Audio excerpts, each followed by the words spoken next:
Merci de votre fidélité, merci surtout de nous regarder sur Espace TV. Mesdames et messieurs, maintenant c'est une tradition. Vous le savez, tout le lundi quand il est 21h, nous vous embarquons dans notre voyage politique. Nous vous emmenons dans les différents QG des différents partis politiques. Nous vous montrons tout ce qu'ils ont dit et tout ce qu'ils ont fait durant le week-end. L'émission s'appelle Politiquement Correct et c'est diffusé uniquement sur Espace TV. Vous le savez également, seulement 3 acteurs ont la possibilité de s'exprimer ici. C'est d'abord les hommes politiques, c'est ensuite nous les journalistes, mais c'est surtout vous qui nous regardez à travers vos petits écrans. C'est pour vous que nous faisons cette émission grâce au degré de confiance que vous nous accordez de vous informer, de vous instruire, mais surtout de tenter d'influencer le débat politique. Tout n'est pas politique, mais la politique s'intéresse à tout. Politiquement Correct, bienvenue à tous. Alors, on va faire quoi? On va vous embarquer dans ce véhicule et on va filer ensemble direction le parti UDG de l'actuel chef de file de l'opposition, Mamadou Sylla. Il y tient beaucoup le titre de chef de file de l'opposition. Et donc, nous allons faire un tour à son assemblée générale. Il va nous déterminer sa position. On va continuer au FNDC, on va aller à l'UFDG, on va aller à l'UFR et on va couvrir une manifestation de soutien au RPG Arc-en-Ciel. Tout cela dans Politiquement Correct. Et je ne le ferai pas tout seul. L'autre équipe est présente cette semaine, c'est Bernard Koundouné et Mamada Liouba. Comme on le dit, tout n'est pas politique, mais la politique s'intéresse à tous. Si c'est maintenant que vous venez de nous rejoindre, bienvenue à tous.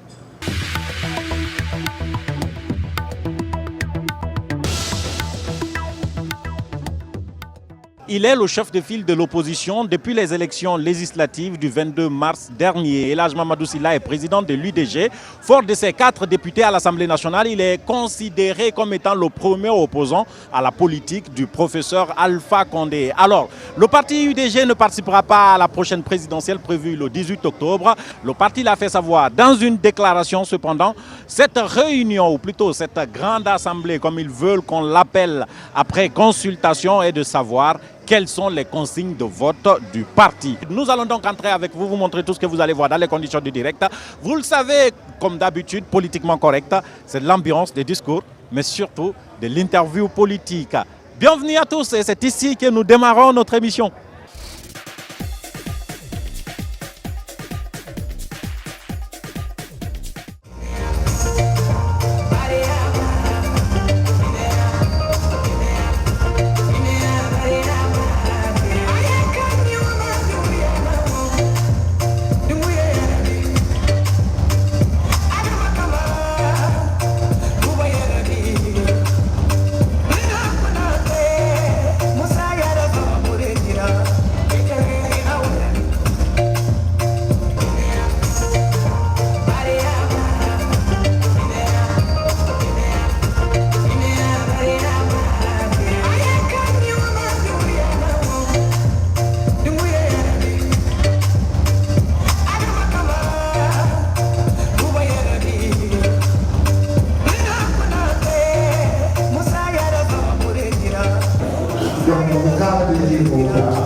Bon,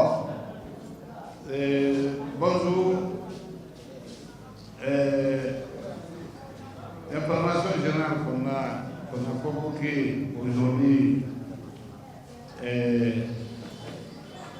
n'est-ce pas, l'Assemblée générale de l'IDG. C'est vrai que chaque samedi, il est de coutume que qu'on puisse se retrouver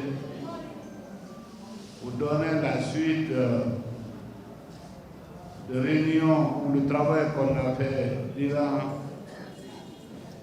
une semaine, c'est-à-dire samedi et samedi. Entre deux samedis, tout le travail qu'on fait à votre nom. Donc, le lundi, conseil politique se réunit. Mardi, bureau politique se réunit. Et mercredi, il y a des femmes. Et comité central aussi. Jeudi, ce comité national de jeunes. Bien sûr, le comité central se réunit avec le fédéraux présent à Conakry. Et donc, il était toujours question, n'est-ce pas, de réfléchir après notre retrait, n'est-ce pas, dans le processus d'élection d'ici le cours prochain. Il fallait informer les structures et aussi finir avec, n'est-ce pas, les militants et les militantes et les sympathisants. Et ça, c'est au cours de l'Assemblée générale, chaque samedi, on vient ici. Les gens, pas plus tard, vendredi, hier, il y avait une grande délégation qui devait venir nous voir avec un nom d'un parti, grand parti qui a eu de la place. Mais comme c'était surprise, quand quelqu'un dit je vais venir te voir, et il dit encore le jour, et là, tu ne sais pas exactement de quoi dire, tout simplement on a dit non et on ne marche pas comme ça.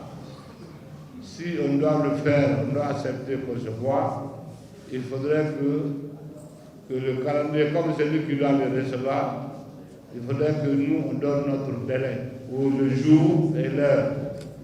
Donc, votre don, comme on n'a pas discuté, on s'est dit qu'on ne parle pas aux élections, et notre position est claire, et on continue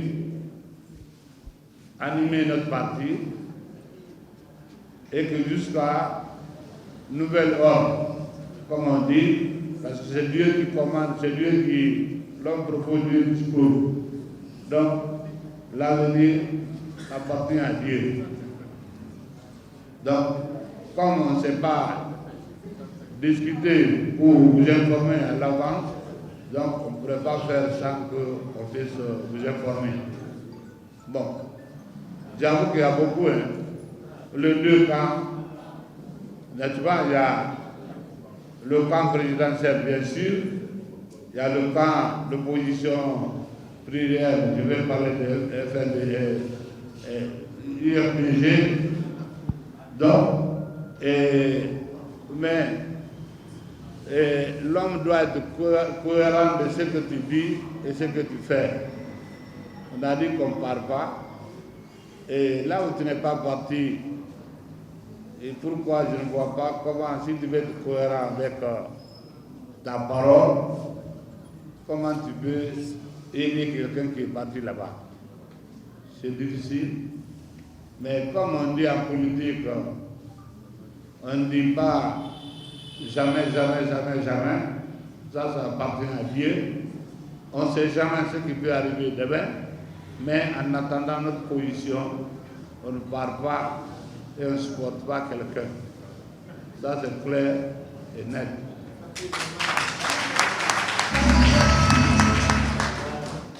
Donc, alors, et comme on n'est pas un responsable qui s'enferme, prendre des décisions, faire des actes comme ça, il faudrait que chaque chose, je veux qu'on consulte et que chacun puisse donner, n'est-ce pas, et on donne parole à tout le monde, chacun puisse vraiment s'exprimer librement. Donc voilà, je crois que la remise de chèque va être faite par notre collègue député vice-président de l'Assemblée. Je veux parler président de Jessie, Alain Mohamed Mohamed Zouma. Je vous remercie.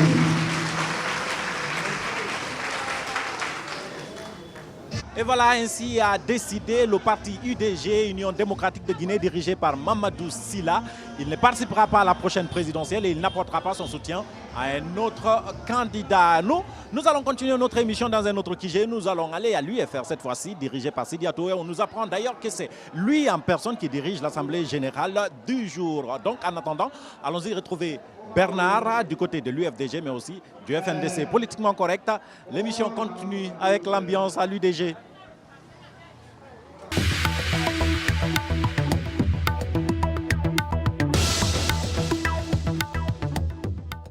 Tout n'est pas politique, mais la politique s'intéresse à tout. Mesdames et messieurs, votre émission Politiquement Correcte se poursuit. Nous sommes au siège du Front National pour la défense de la Constitution, FNDC, qui se réunit d'ailleurs en plénière pour trouver de nouvelles stratégies pour barrer la route à Alpha Condé. Le Front qui a décidé de barrer la route à Alpha Condé pour un troisième mandat. Suivez-nous à l'intérieur de la salle pour savoir de quoi il s'agit. Les débats porteront sur quoi? Venez avec nous.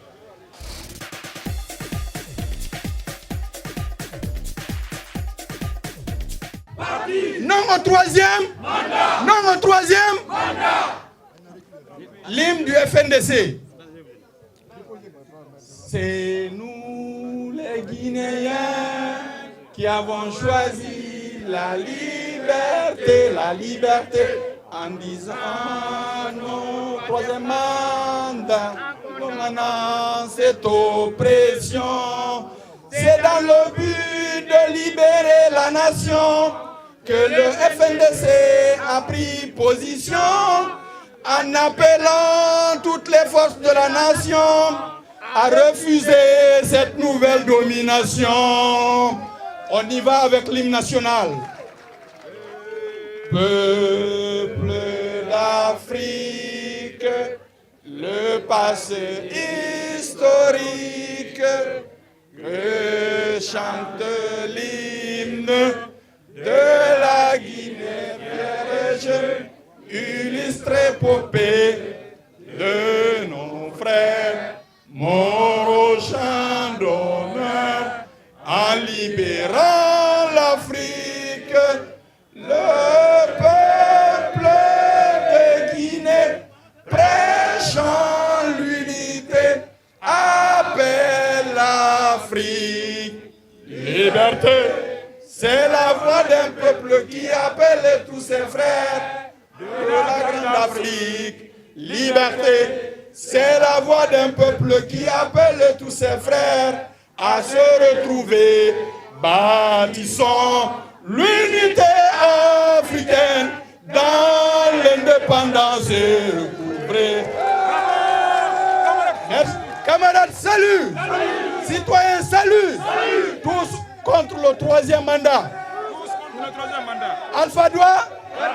Monsieur Abdraman Sanou.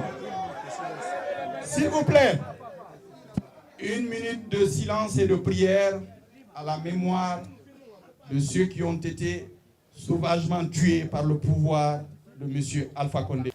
Le peuple martyr de Guinée meurtri par l'imposture et le parjure du régime de M. Alpha Condé, qui a trahi la confiance des Guinéens, ne se laissera pas hypothéquer ses nobles aspirations et l'avenir des futures générations à travers un troisième mandat illégal et illégitime initié par un groupuscule d'individus.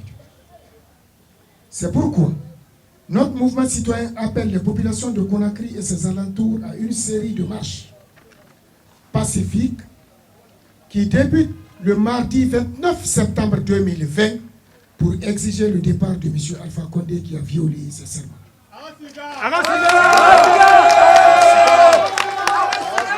Ensemble, unis solidaires, nous comprends. Merci. Le FNDC invite le peuple de Guinée à se mobiliser massivement dans la plus grande responsabilité citoyenne pour répondre à cet appel de la nation. Nous sommes prêts. Nous sommes prêts. Aussi longtemps que le dictateur Alpha Condé s'accrochera au pouvoir, le combat du FNDC pour l'alternance et l'état de droit ne prendra pas fin.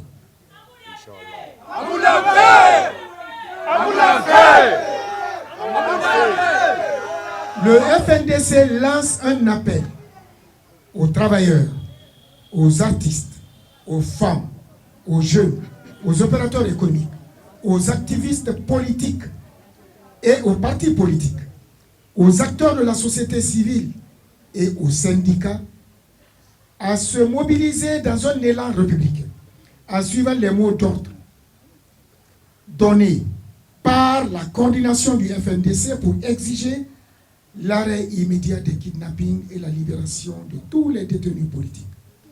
Camarades, salut! Mais aussi pour protester contre la gabegie, la corruption, l'impunité, la cherté de la vie, le chômage des jeunes, le mépris de nos valeurs morales et surtout les attaques contre nos sages. Pour se battre, pour protester contre le pillage de nos ressources, l'impraticabilité des routes, les tarifs abusifs de transport, les coupures intempestives de courant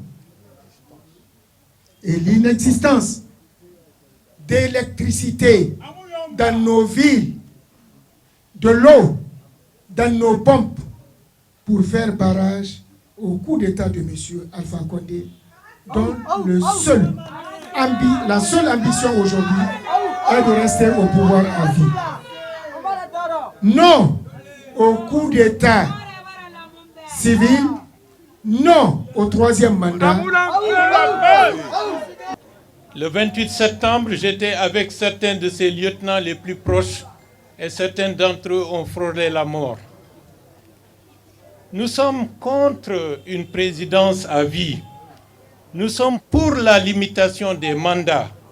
Parce que notre histoire a montré que la durée d'un président, quel qu'il soit, au pouvoir, dans la durée, ramène le pays en retard et bloque l'évolution du pays et de la société guinéenne. C'est pour cela, depuis 1984, il a été dit qu'il faut limiter la possibilité pour un président de la République de rester au pouvoir. Nous n'avons pas réussi à le concrétiser jusqu'à présent. Et M. Alpha Condé a une large responsabilité dans le cadre du fait qu'on n'a pas réussi à le mettre en place, contrairement à d'autres pays qui avancent comme le Ghana et comme d'autres. Aujourd'hui, c'est lui qui est de l'autre côté de la barrière. C'est lui qui utilise ce qu'il avait dénoncé hier contre son propre peuple. Je dis et je répète que nous voulons que les présidents aient 2 mandats seulement dans la mesure où ils ont été réélus de manière démocratique. Pourquoi nous le voulons? Nous le voulons parce que la gouvernance vertueuse ne peut pas aller avec une longue durée au pouvoir.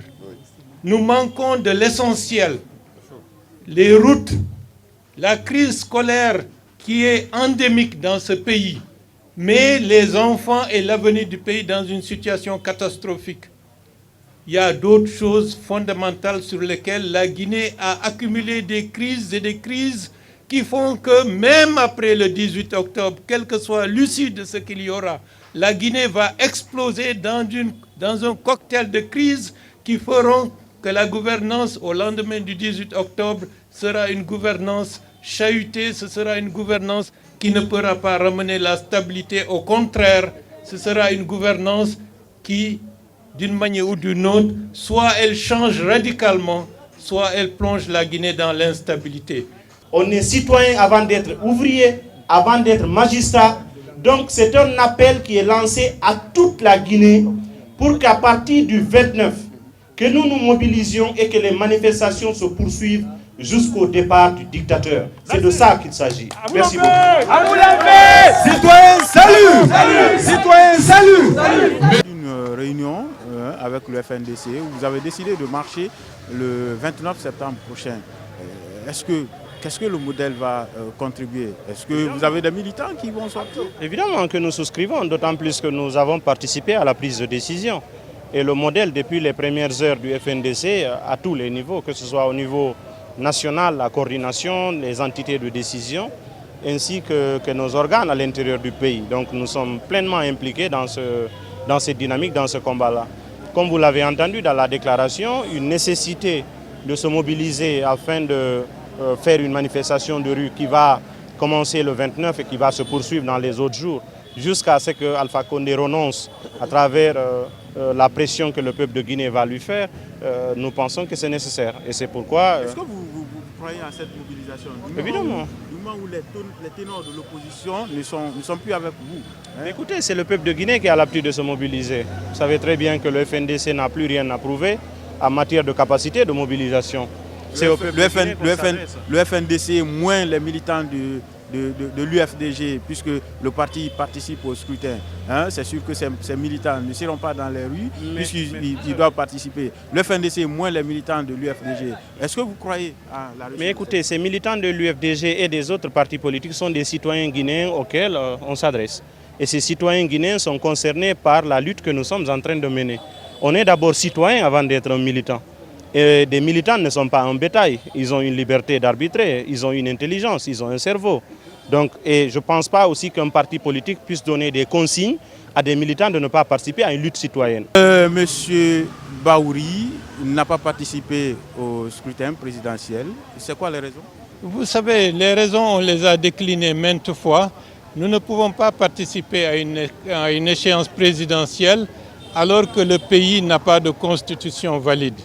Parce que vous savez, d'un pays qui n'a pas de constitution valide, l'urgence, c'est de restaurer l'ordre constitutionnel par la mise en place d'une période de transition, ce qui n'a pas été le cas. Donc, aller à des élections dans ce contexte, c'est amener le pays dans une gestion, disons, aléatoire, qui ne repose pas sur les fondamentaux du droit, mais beaucoup plus sur des intérêts politiciens au détriment des intérêts collectifs.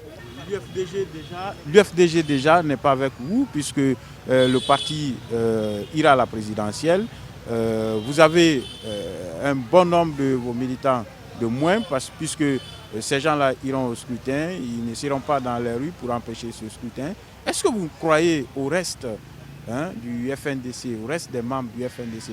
Est-ce que vous croyez réellement à l'existence du FNDC?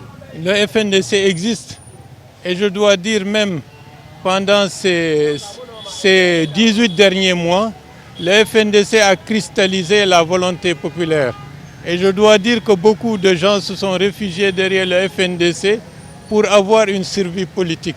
Donc rendons à César ce qui appartient à César. C'est vrai que l'UFDG est un parti majeur sur la scène politique guinéenne. Le fait qu'il se soit engagé dans une démarche qui n'est pas notre priorité et qui n'a pas nos faveurs, c'est réellement dommage. Mais le peuple est souverain. Le peuple militant appartient d'abord à l'ensemble de la communauté nationale, se mobilise pour une cause nationale avant d'être des militants d'un parti politique. La lutte doit être intensifiée, mais il faut expliquer à la population pourquoi nous luttons, pourquoi il est nécessaire de ne pas permettre une présidence à vie ou un troisième mandat, pourquoi il faut se battre pour que les droits et les lois soient respectés dans ce pays, pour intensifier les revendications, et c'est ça qui est fondamental. Merci beaucoup, monsieur. Merci, Espace. Oui. Mesdames et messieurs, vous l'avez bien suivi, nous étions au Front National pour la défense de la Constitution, FNDC, qui était en plénière. La plénière, c'était pour donner le chronogramme de la manifestation, une manifestation de rue qui est prévue à partir du mardi 29 septembre 2020. Voilà, l'émission se poursuit juste après la transition.